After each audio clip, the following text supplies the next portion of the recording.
श्री स्वामी समर्थ. कितीही भांडण होऊ द्या, परंतु या 4 लोकांसोबत कधीच खोटं बोलू नका. हे 4 लोक कोण आहेत? ज्यांच्यासोबत आपण खोटं बोलू नये किंवा कोणतीही गोष्ट लपवू नये, हे आपण आज या व्हिडिओमधून जाणून घेणार आहोत. तर मित्रांनो, आजची कथा तुम्हाला खूप चांगली माहिती देणार आहे. माझी तुम्हा सर्वांना नम्र विनंती आहे की तुम्ही हा व्हिडिओ शेवटपर्यंत पहा. एका गावामध्ये एक विलास नावाचा एक शेतकरी राहत होता. विलासची आर्थिक परिस्थिती तशी हालाखीचीच होती. विलासला एक मोठा भाऊसुद्धा होता, ज्याचं नाव राजाराम होतं. राजाराम हा खूपच श्रीमंत होता. राजाराम त्याच्या परिवारासोबत गावाच्या एका दुसऱ्या भागात राहत असे आणि विलास गावामध्ये राहून शेती करून त्याच्या परिवाराचं पालनपोषण करीत होता. जेव्हा पावसाळा चालू झाला आणि तेव्हा विलासला शेतामध्ये पेरणी करण्यासाठी बियाणांची गरज होती. तो विचार करू लागला की माझ्याकडे पेरणी करण्यासाठी बियाणे नाही आहेत, त्याचबरोबर नांगरणी करण्यासाठी बैलही नाही. आता या सर्वांची व्यवस्था मी कुठून करणार? विलासने ही गोष्ट त्याच्या पत्नीला सांगितली. पत्नीने सांगितलं की तुम्ही एक काम करा, बियाणे आणि बैल तुम्हाला मिळत नसतील तर तुम्ही तुमच्या भावाकडे जा आणि त्यांना तुमची समस्या सांगा. मला आशा आहे की तुमचा मोठा भाऊ तुम्हाला निराश करणार नाही. बियाणे आणि बैलांची व्यवस्था तुमच्यासाठी ते नक्कीच करतील आणि त्याचबरोबर आपल्याकडे आता धान्य खूप कमी शिल्लक राहिलेलं आहे, त्यामुळे त्यांच्याकडून थोडंसं धान्यसुद्धा घेऊन या. जेव्हा आपल्या शेतात धान्य येईल तेव्हा आपण त्यांना धान्य परत करू. पत्नीने सांगितलेले विलासला पटलं आणि पुढच्याच दिवशी तो त्याच्या भावाच्या घरी गेला. राजाराम त्यावेळेला घरी नव्हता. घरात त्यावेळी त्याची पत्नी हजर होती. विलास त्याच्या वहिनीच्या पाया पडला आणि तब्येतीची चौकशी केली आणि त्यानंतर त्याने त्याच्या भावाबद्दल विचारलं की भाऊ या वेळेला कुठे गेला आहे, घरी दिसत नाही. विलासची वहिनी खूपच चालाक आणि कारस्थानी स्त्री होती. तिला माहीत होतं की विलासच्या घरची परिस्थिती हालाकीची आहे आणि म्हणूनच तो नक्कीच काहीतरी मागण्यासाठी आला असेल आणि म्हणूनच हा त्याच्या भावाला विचारत आहे. वहिनीला शांत पाहून विलासने विचारलं, वहिनी सांगा ना, भाऊ कुठे गेला आहे माझं त्याच्याकडे खूपच महत्त्वाचं काम आहे, मला त्याला भेटायचं आहे. विलाससारखा त्याच्या भावाबद्दल विचारतोय. हे पाहून वहिनीचा विश्वास आणखीनच पक्का झाला की हा नक्कीच काहीतरी मागण्यासाठी आलाय आणि हाच विचार करून विलासची वहिनी त्याच्याशी खोटं बोलली. तिने सांगितले, तुमचा भाऊ काहीतरी महत्त्वाच्या कामासाठी बाहेर गेलाय आणि त्यांना घरी येण्यासाठी 1 ते 2 दिवस लागतील किंवा जर काम झालं नाही तर त्यांना कदाचित 1 आठवडासुद्धा लागू शकतो. हे ऐकून विलास खूपच निराश झाला. तो विचार करू लागला की मी काहीतरी मागण्यासाठी आलो आहे म्हणून तर वहिनी खोटं बोलत नाही ना, किंवा असंही होऊ शकतं की भाऊ खरंच बाहेर गेला असेल. चला, काहीच हरकत नाही, जेव्हा भाऊ परत येईल तेव्हा मी पुढच्या आठवड्यात त्यांना भेटेल. त्यानंतर विलास वहिनीला म्हणतो, वहिनी मला खूप जोराची भूक लागली आहे, तुम्ही मला जेवणाचं एक ताट वाढा. विलास जेवण मागतोय ते पाहून राजारामच्या पत्नीच्या तोंडावरील सर्व हावभाव बदलले.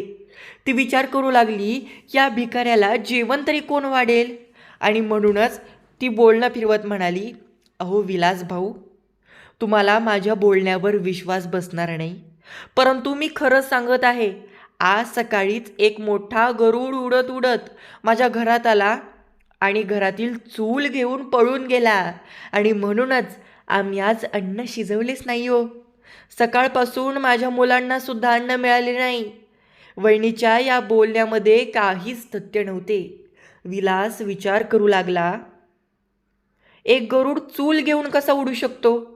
असं वाटत आहे की वहिनीला मला जेवणच द्यायचं नाही, म्हणूनच ती माझ्यासोबत असं बोलत आहे. विलास म्हणाला, काहीच हरकत नाही, मी माझ्या घरी जाऊन जेवेन. असं म्हणून विलास तिथून निघून गेला.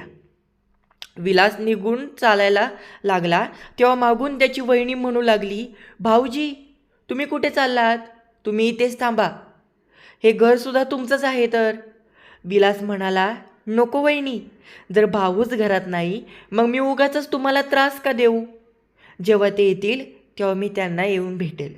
एवढे म्हणून विलास घरातून जाऊ लागला. चालता चालता रस्त्यात त्याला त्याचे म्हातारे काका भेटले. विलासने त्यांच्या चरणाला स्पर्श केला आणि तब्येतीची विचारपूस केली. काकांनी विचारलं, विलास तू इकडे कधी आलास? विलास म्हणाला, काका मी येऊन थोडाच वेळ झाला. भावाला भेटण्यासाठी आलो होतो, परंतु वहिनी सांगते की भाऊ कोणत्या तरी कामानिमित्त बाहेर गेलाय आणि त्यांना परत येण्यासाठी 1 आठवडा लागणार आहे आणि म्हणूनच मी परत माझ्या घरी गावात चाललेलो आहे. जेव्हा ते येतील तेव्हा मी त्यांना भेटेल. काका म्हणाला, बेटा तुला असं कोणी सांगितलं? राजाराम बाहेर गेला आहे, तो तर त्याच्या शेतात काम करत आहे. मी आत्ताच त्याला भेटून आलोय. काकांचं हे बोलणं ऐकून विलासच्या मनात आशेचा किरण चमकला. तो म्हणाला, काका खरंच माझा भाऊ शेतावर आहे का? काका म्हणाला, हो बेटा, खरंच मी त्यांना भेटून आलोय. मी खोटं कशाला बोलेन? आता विलास त्याच्या भावाला भेटण्यासाठी शेताच्या दिशेने निघाला. तो विचार करत होता की वहिनी तर माझ्याशी खोटं बोलली, परंतु मला विश्वास आहे की मोठ्या भावाला भेटल्यानंतर माझं काम नक्कीच पूर्ण होईल. तो मला निराश नाही करणार. अशा प्रकारे विलास त्याच्या भावाकडे राजारामकडे शेतावर पोचला. दोन्ही भावांनी जेव्हा एकमेकांना पाहिलं तेव्हा त्यांना खूपच आनंद झाला. दोघांनी एकमेकांना मिठी मारली, तब्येतीची विचारपूस केली. राजाराम विचारू लागला, अरे विलास, तू सरळ माझ्याजवळच आला आहेस का की घरीसुद्धा गेला होतास? विलासने सांगितलं, दादा मी आधी घरी गेलो होतो, वहिनी आणि मुलांना सुद्धा भेटलो. राजाराम म्हणाला, मग तर तू घरूनच जेवणच करून आला असशील. खरं सांगू, तू जेवला आहेस ना? तेव्हा विलास म्हणाला, नाही दादा, पहिले तर मी वहिनीजवळ तुझ्याबद्दल विचारलं तेव्हा वहिनीने सांगितलं की तुम्ही कुठेतरी बाहेर गेला आहात आणि 1 आठवड्यानंतर तुम्ही परत येणार आहात. त्यानंतर मी त्यांच्याकडे जेवण मागितलं तेव्हा वहिनी म्हणाली की एक मोठा गरुड आला आणि चूल उचलून उडून गेला. वहिनी सांगत होती की सकाळपासून मी आणि मुलांनी काहीच अन्न खाल्ले नाही हो. आणि मग मी घरी परत चाललो होतो, परंतु रस्त्यात मला म्हातारे काका भेटले आणि त्यांनी मला सांगितलं की तुम्ही बाहेर नाही गेलात, तर तू शेतातच काम करत आहात. मग काय, मी तुला भेटण्यासाठी थेट शेतात आलो. पत्नीचा हा खोटेपणा पाहून राजारामला खूपच राग आला. तो बोलू लागला, विलास, तुझी वहिनी खूपच खोटारडी आहे. तिला तुझ्यासोबत असं नाही वागायला पाहिजे होतं. ठीक आहे, जे झालं ते झालं. मी तिला नंतर पाहून घेतो. तू माझ्यासोबत आता माझ्या घरी चल. विलास म्हणाला, दादा माझ्यासाठी तू वहिनीसोबत भांडू नकोस. मी तुझ्याजवळ बियाणे आणि बैल मागण्यासाठी आलो होतो. मी विचार केला की पावसाळा जवळ आला आहे आणि माझ्याजवळ बियाणे आणि नांगरणीसाठी बैलच नाहीत. मला बियाणे आणि बैल त्याचबरोबर जेवणासाठी 1 पोते धान्य दे. माझ्या शेतात धान्य झाल्यावर मी तुला धान्य परत करेल. राजाराम म्हणाला, विलास, अरे तू चिंता करू नकोस. मी तुझी सर्व व्यवस्था करतो आणि माझ्या पत्नीला सुद्धा असा धडा शिकवतो की ती आयुष्यभर लक्षात ठेवेल. राजाराम म्हणाला, विलास तू इथेच थांब, मी सर्व गोष्टींची व्यवस्था करून येतो. जर मी तुझ्या वहिनीच्या समोर तुला या गोष्टी दिल्या तर ती मला सर्व देण्यांपासून थांबवेल, घरात भांडण करेल. त्यामुळे मी असं काही करत नाही की कामसुद्धा बनेल आणि भांडणही होणार नाही. विलासला समजावून राजाराम त्याच्या घरी आला आणि दुःखी चेहरा घेऊन पत्नीच्या जवळ पोचला. इकडे पत्नीने पाहिलं की पतीचा चेहरा उदास आहे. तेव्हा ती विचारू लागली, अहो काय झालं? आज तुम्ही खूपच दुःखी दिसत आहात. तेव्हा राजाराम म्हणाला, प्रिये, आज तर मोठा अनर्थ घडलाय. जर तू ऐकलं तर तुला सुद्धा खूप मोठा धक्का बसेल. तेव्हा पत्नी विचारू लागली, अहो असं काय घडलं? मला लगेच सांगा. तेव्हा राजाराम म्हणाला, प्रिये, मी आत्ताच तुझ्या माहेरून आलोय. काल तुझ्या भावाच्या घरी आग लागली होती आणि सर्व जळून खाक झालं. 1 सुद्धा वस्तू शिल्लक नाही. घरात खाण्यासाठी धान्याचा 1 दाणा सुद्धा शिल्लक नाही राहिली. आणि काल गावकऱ्यांनी त्याला जेवण दिलं, परंतु लोक कधीपर्यंत मदत करतील? भावाच्या घरी आग लागली होती हे समजल्यावर राजारामची पत्नी व्याकुळ झाली. ती एकदमच रडू लागली, ओरडू लागली. ती बोलू लागली, हे काय झालं? माझा भाऊ तर बर्बाद झाला. देवाला सुद्धा माझ्या भावाचं घर जळवण्यासाठी मिळालं काय माहीत नाही. मुलांनी कालपासून काही खाल्लं असेल की नाही? राजाराम म्हणाला, अगो प्रिये, एवढी का रडत आहेस? आता तुझ्या रडल्याने जळलेली वस्तू तर परत येणार नाहीत ना. आता तर त्याला मदत कशी करता येईल याच्याबद्दल विचार कर.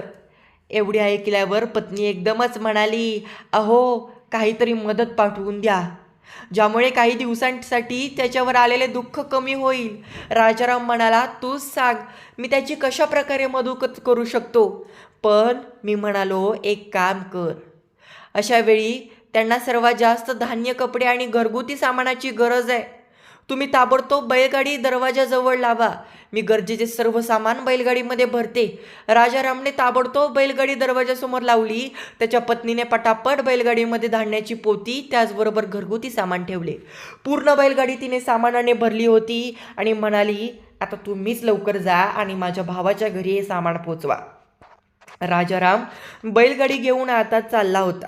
तेवढ्यात म्हणाला, हे प्रिये, पेरणीसाठी बियाणे ठेवले आहेस का? भावाला पेरणी करण्यासाठी बियाणे सुद्धा लागणारच आहेस ना.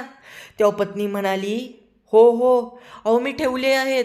आता तुम्ही आणखी वेळ वाया घालवू नका आणि ताबडतोब माझ्या भावाच्या घरी जा आणि हो, ही रुपयांची पिशवीसुद्धा घेऊन जा. खूप दिवसांनी यामध्ये मी पैसे जमा करत होती. ही पिशवी माझ्या भावाला द्या.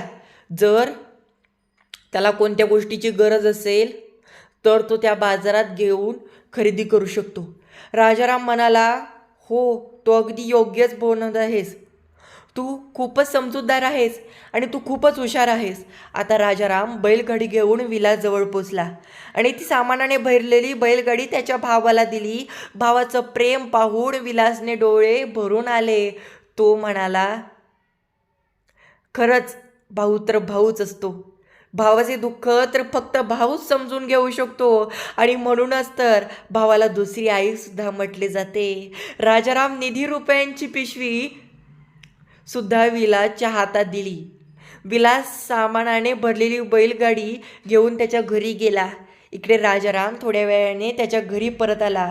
त्याच्या पत्नीने पाहिलं तर तिला धक्काच बसला. ती विचारू लागली, तुम्ही तर माझ्या भावाच्या घरी गेला होतात आणि इतक्या लवकर तुम्ही परत कसे आलात?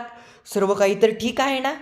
राजाराम दुःखी आवाजात म्हणाला, प्रिये, मी तुझ्या भावाच्या घरापर्यंत नाही पोहोचू शकलो. रस्त्यातच एक मला मोठा गरुड दिसला आणि तो गरुड बैलगाडी आकाशात घेऊन उडून गेला. ते तर चांगलं झालं की मी योग्य वेळेत बैलगाडीमधून उडी मारली आणि खाली उतरलो, नाहीतर तो गरुड मला सुद्धा घेऊन गेला असता. मित्रांनो, असे ऐकून पत्नीला खूपच राग आला आणि ती म्हणाली की हे तुम्ही काय म्हणत आहात? एक गरुड बैलगाडीला घेऊन कसा उडू शकतो? राजाराम म्हणू लागला, जर गरुड चूल घेऊन उडू शकतो तर मग बैलगाडी घेऊन का नाही उडू शकत? मित्रांनो, इतकं ऐकून राजारामच्या पत्नीला स्वतःची लाज वाटू लागली. तिला तिची चूक समजली होती. तिला समजलं होतं की तिच्या नवऱ्याने सामानाने भरलेली बैलगाडी त्याच्या भावाला दिलेली आहे.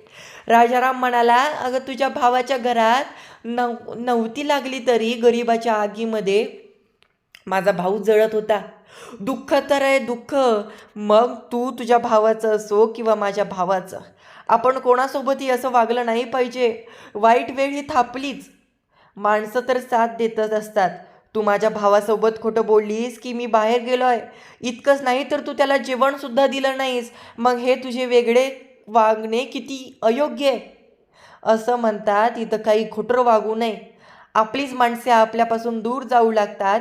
किती मोठे भांडण असू द्या, परंतु या 4 लोकांसोबत कधीही खोटं बोलू नये. नंबर 1, वैद्यासोबत जर तुम्ही खोटे बोललात तर शारीरिक आजार तुमचा कधीच पिच्छा सोडणार नाही. वैद्य तुमच्या आजारापासून तुमच्यावर उपचार करू शकणार नाही. नंबर 2, गुरुसोबत जर तुम्ही खोटं बोललात तर तुमच्या नैतिक बदल होईल. आणि नंबर 3, वकिलासोबत जर तुम्ही खोटं बोललात तर तुम्हाला योग्य प्रकारे न्याय मिळणार नाही. आणि नंबर 4, आपले सत्य भाऊ बहीण आणि आपल्या सख्यांसोबत तुम्ही खोटं बोलता तर कठीण प्रसंगी तुमच्यासोबत कोणी नसेल. असं म्हणतात की जरी आपल्या सख्या माणसासोबत आपलं भांडण झालं असेल आणि जर तुम्ही त्यांच्यासोबत काहीच खोटे बोलले नसाल तर आपल्या वाईट प्रसंगी आपले हे सत्य नातेवाईकच आपल्या मदतीला येतात. दर्शन मित्रांनो, राजा रामची पत्नी तिच्या नवऱ्याच्या चरणांमध्ये पडली आणि तिच्या चुकीबद्दल माफी मागू लागली आणि म्हणू लागली की मी आत्तापासून माझ्या धीरासोबत कधीच भेदभाव करणार नाही. मित्रांनो, तुम्हाला ही कथा कशी वाटली कमेंट करून नक्की कळवा. व्हिडिओ आवडला असेल तर लाईक करा आणि चॅनलला सबस्क्राईब करायला विसरू नका आणि कमेंटमध्ये श्री स्वामी समर्थ नावाचा गजर करा. धन्यवाद.